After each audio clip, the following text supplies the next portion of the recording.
Hi guys, SF-ARROW here, and today I have some interesting gameplay footage for you, which I'll be breaking down and showing the important topics of today. Okay, the main focus I want to show in this gameplay is non-verbal indicators and callouts. Okay, because in your Warzone experiences, you may have overlooked the importance of non-verbal callouts. They are far more effective, faster, and more reactive for your squad than verbal callouts, due to the fact that when you are playing a game, your squad mates are so focused and in tune, looking for verbal stimulus, looking for the enemy, listening out.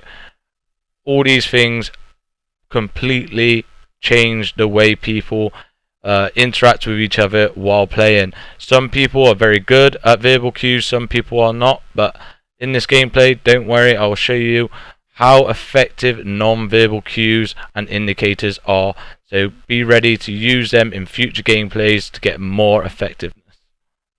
Also in this gameplay, I'll be pointing out some other tips, such as the range of foregrip.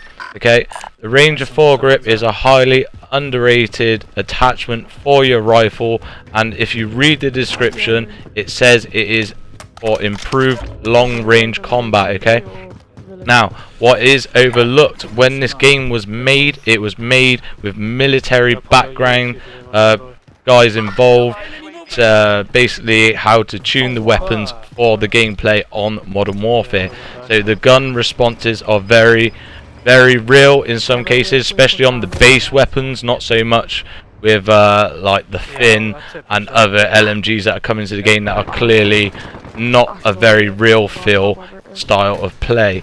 Okay, so basically I will show you how to use the range of foregrip to get over long distance shots on target and help you conserve your ammo in gunfights. Okay, there are other tips that I'll be going over, but mainly today I want to show you how to use the range of foregrip, so you can use things that are very powerful over long range, such as you can see, the M4 and the Ram 7 is another one. Very heavy, hard hitting rifle, but very difficult for some players to use over long distances. Okay, so basically I'll be teaching you a different technique that is actually used in real military training to hit shots and conserve ammo over long distance. Okay, some people, as I say, struggle with analog recoil control. It is a very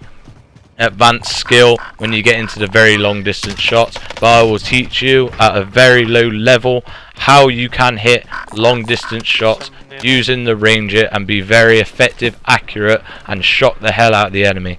Okay, also there will be other tips that I'll be going through as the gameplay unfolds, but as I say, as soon as we get into these long range shots, I will teach you about a pulse firing technique. Okay, it is not as simple as it sounds, but trust me, it's very easy to learn and very effective if you are struggling to hit shots with automatic fire over long range.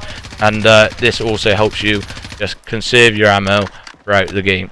Okay, but anyway, as you can see, the non-verbal cues so far in this gameplay have been doing the trick.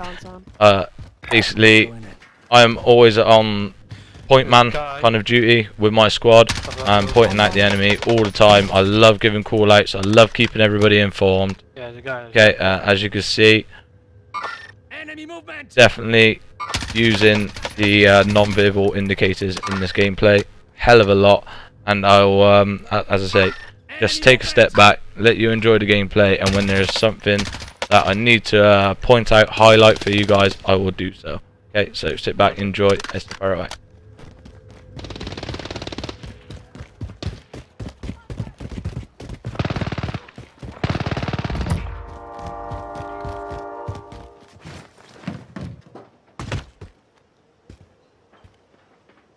Should be one more on top of white building. Enemy movement!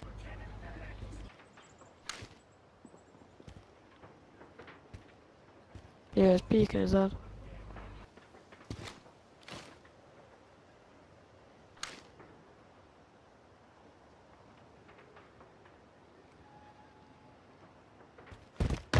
We're on 12. Bro, just, yeah, I can see it, yeah, I see it. X-ray spotted.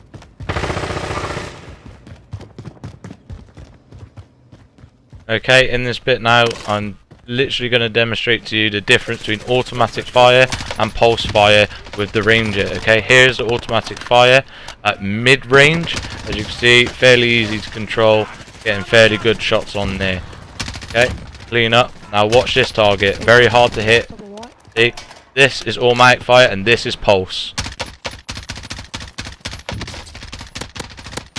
Okay, so this is why this is trained in actual military situations, because when you are pulse firing, you are not burst firing effectively, you are actually monitoring the speed that you are firing at on full auto. So what you are doing, instead of pulling back on your analog stick to bring your aim down to stay on a level, what you're doing when you're pulse firing, you're literally giving yourself a brief second in between pulses, so your rifle steadies itself down to a center.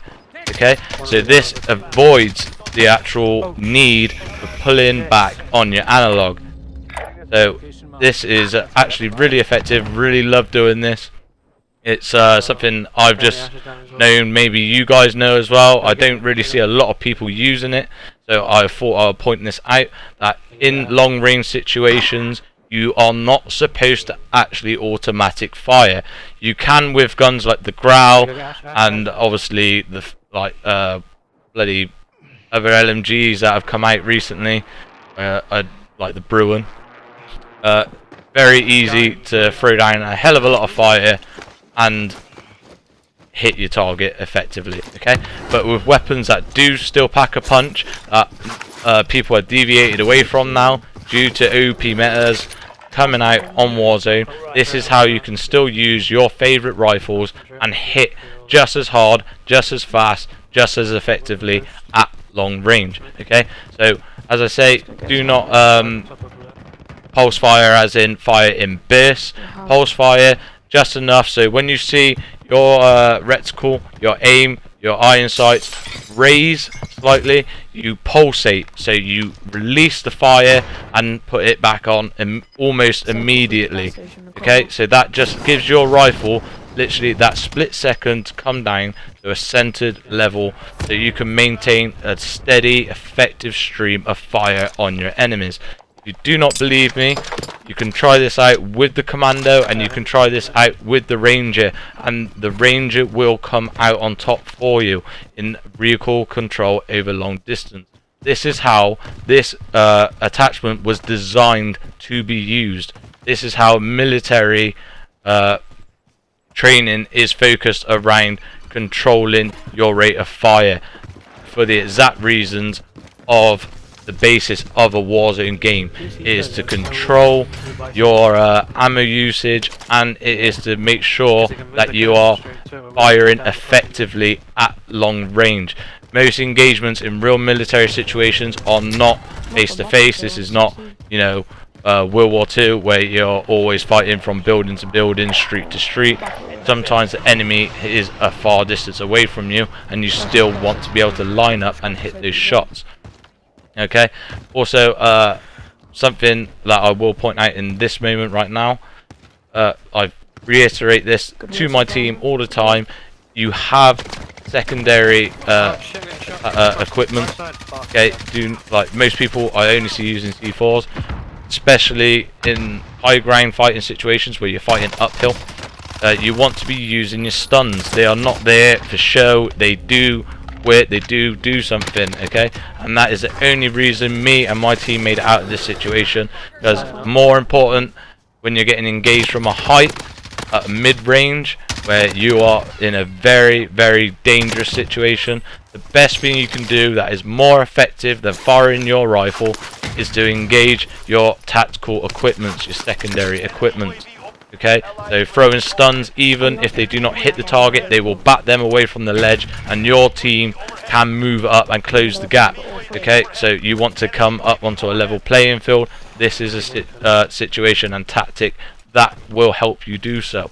Okay, so then you can make a move, regroup, and have time for your team to switch on and engage what you have seen and the threat that is present. Okay, so always remember when you're fighting up ground, please, if you're close enough, use your stun grenades, guys. As I say, it will either immobilize the enemy or make them back off for a brief moment, which is all you could need in some situations.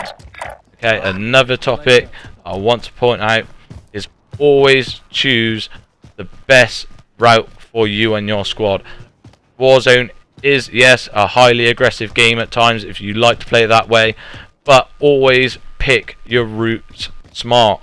Okay, if you're like on airport, I cannot tell you how many times I've caught teams running in the open across the open airfields, and as you can see, there's a lot of scattered cover, so if any enemies are lying in wait, you are in a very tough and unwinnable situation in most cases.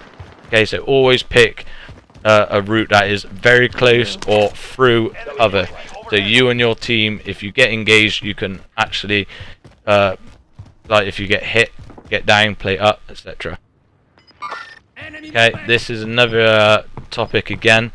Well, obviously I've pointed out an enemy as I've heard them in the next building, and my teammate has gone down and got white. Now this is a baiting technique.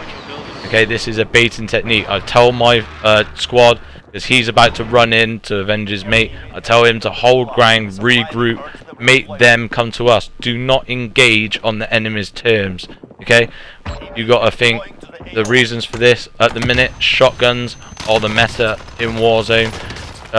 Building, fighting. As soon as this happened, my instant reaction is read the play.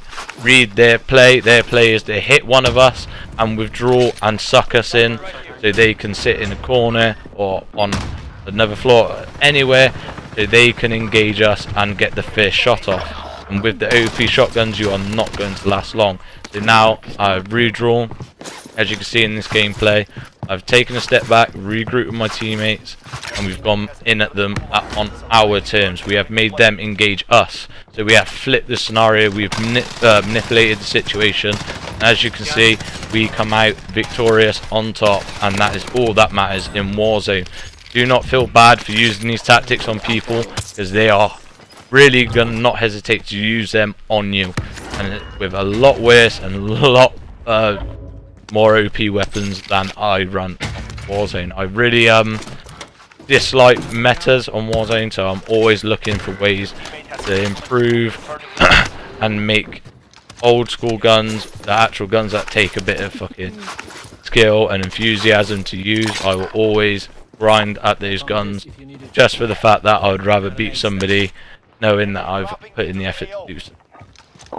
Okay, so hopefully you have enjoyed this tactical walkthrough video, and you've learned something and maybe taken something back to your teammates.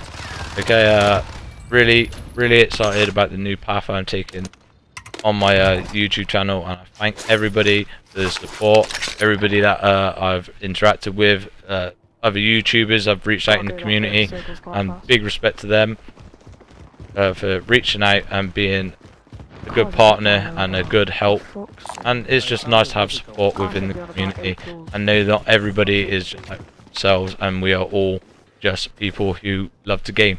That is simply what we are. We're just average people that love to game, and when we have something to share with you, I am 100% down for watching your videos, and I'm 100% down for sharing our content, because that is what, as I keep saying, we creators create content for, just solely for the purpose of entertainment and sharing it with the community, tips, tricks, and how to improve on Warzone. We all have a different perspective of the game. I hope this has been an informative video for you guys.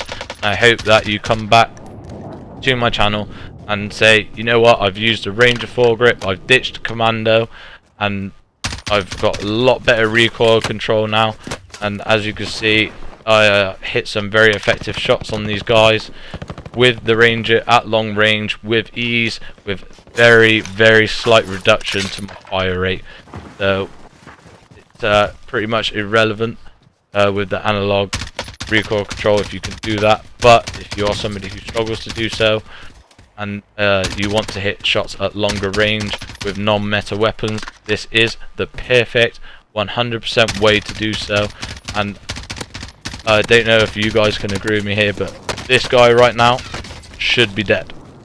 But clearly a angel was smiling down on this very, very lucky individual, and he got away with it and somehow managed to carry on the game. But anyway, I hope this has been an informative video. I hope some of you have learned something today, and I hope that you come back again. As always, nice to see you nice. See you again soon, hopefully. SF-ARROW out. I should be at about 8.